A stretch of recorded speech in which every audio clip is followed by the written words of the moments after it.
Hi guys, how are you? Long time no see. As you know, I don't like making videos. I'm not comfortable making videos, but I thought this might be easier than trying to write what I wanted to say on Facebook. So I did start to write this out and then I thought, this is taking too long. So my train of thought started a few weeks ago when I was watching 50 Shades of Maintenance, and it was a conversation or an argument maybe, that TJ and Tanya and Phil were having. And then also yesterday I was reading something that Gucci wants to put up, and then this morning I was watching a video from Alicia, Miss Beautiful Alicia, and they kind of have absolutely nothing to do with each other, but they are to do with my thoughts of playing the victim. I think what they were talking about on 50 Shades of Maintenance was to do with whether your past shapes who you are. I think it was something to do with like lifetime fat versus short time fat, or whatever the saying is, which is nothing to do with what I want to talk about. And probably the point that TJ was making has absolutely nothing to do with the way that I took it, but that's the way I choose to take it to help me in the situation that I am in. Because to be honest, I do actually agree with what Tanya and Phil were saying, that I think our experiences do mould who we are now. Because if you go to therapy, then the first thing they want to do is they want to talk to you about your childhood and how you were brought up, and they very rarely want to talk about yesterday or tomorrow. So yeah, I do agree with them on that, but I also agree on the part that, are we playing the victim? Because I see that every day with my mum, who had an horrific childhood. She had 16 years of misery, but she's now 68 and she's had many blessings since then, and many things to be happy about, but she lives in her sorrow daily. It's shadow.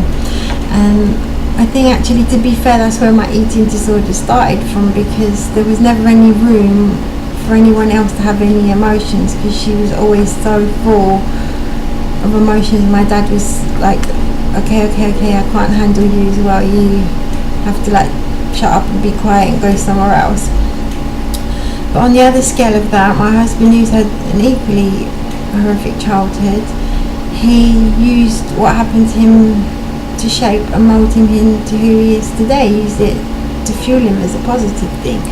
So, to cut a long story short, I think I was thinking a lot about the fact that if you grow up, so maybe it is a bit, I am bringing it up a bit, if you grow up being big or fat, whatever you want to use, obese, and you get picked on and you don't fit in and you feel not accepted by society, you feel a bit of the victim, and you feel that once you look a certain way or you fit into the right mould, that people will accept you and that you will be liked and life will be easier. And then I think it was a shock to me, a real big shock, to actually reach my goal, go a little bit further beyond my goal, because I've lost another £7 beyond goal, but we won't go into that.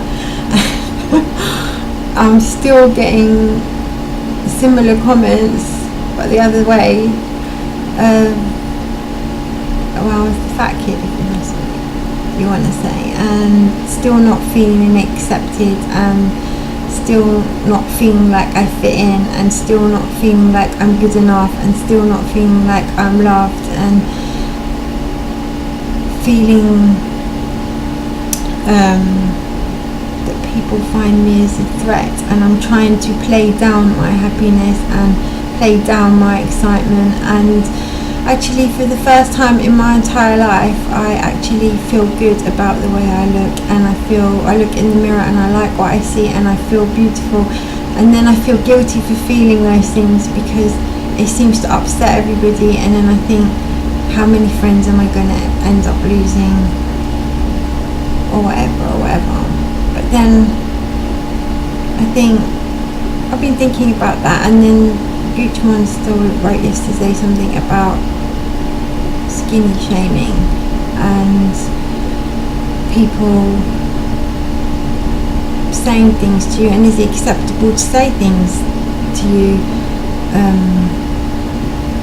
that you're too skinny, and why do people find it acceptable to say that you're too skinny and they don't think it's acceptable to say that you're too fat? And why is it that when I was seriously ill,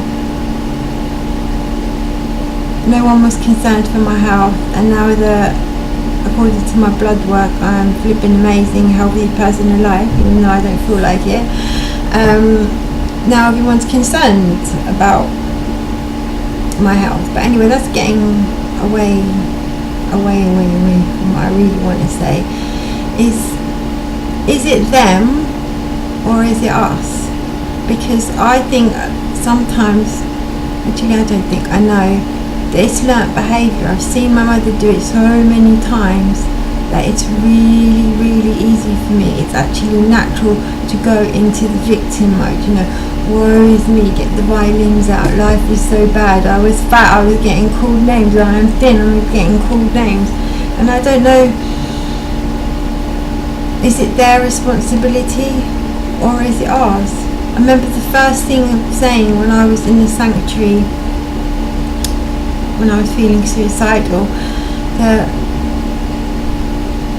and they said to me, if you could have anything you want, anything, what would make you happy? And I was like, because my marriage was on the rocks at the time, I want a knight in shining armour to come and save me.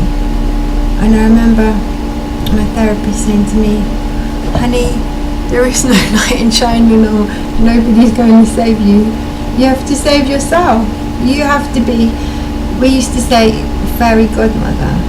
And because it was hard for me to say the positive things, the nice things that I needed to tell myself, so we made up a fairy godmother, and then I used to pretend that she was the mother that I wanted to have, and the one that would tell me that I was beautiful, that I was good enough, that I was worthy.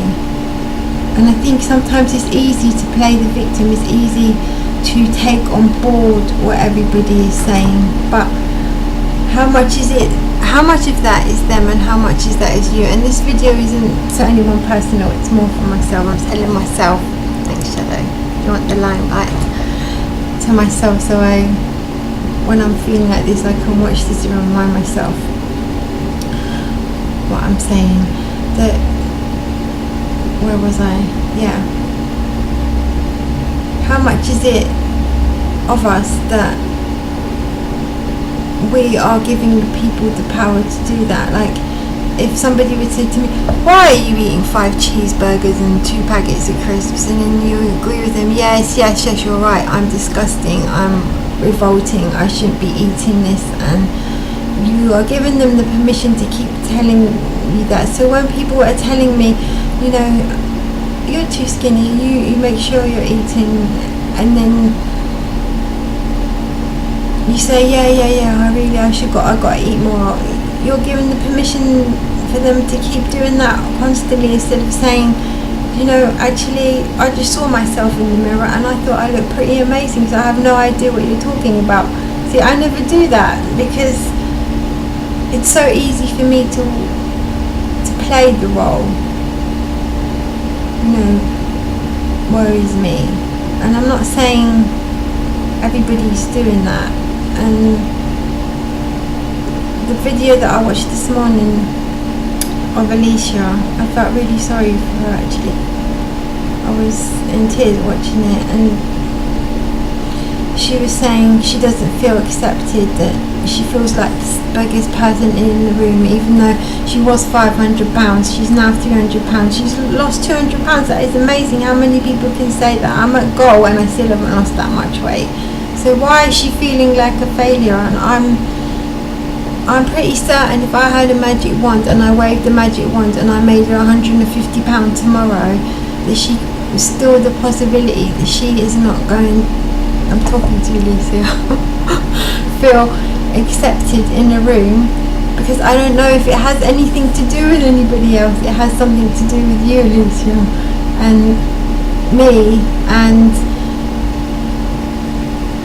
I think we have to be our own fairy godmother, and we have to accept ourselves, and we have to feel important enough, and we have to feel worthy enough, and we have to go into that room, and we have to own that room. And it doesn't matter what anybody else's opinion is, because we love ourselves enough to not care what anybody else thinks. And think about the blessings that we have. I have Stefan, I have my children, you have Chris. Why do we care what anybody else thinks? It's ridiculous. And I don't know if I've actually made the point that I come in here to say, but please don't get offended by me using the word victim. But I think it is so easy to get into the role, and we give people the power to continue to put us down. And maybe, like I said on Future Monsters thing yesterday, that they don't realise that they're insulting us.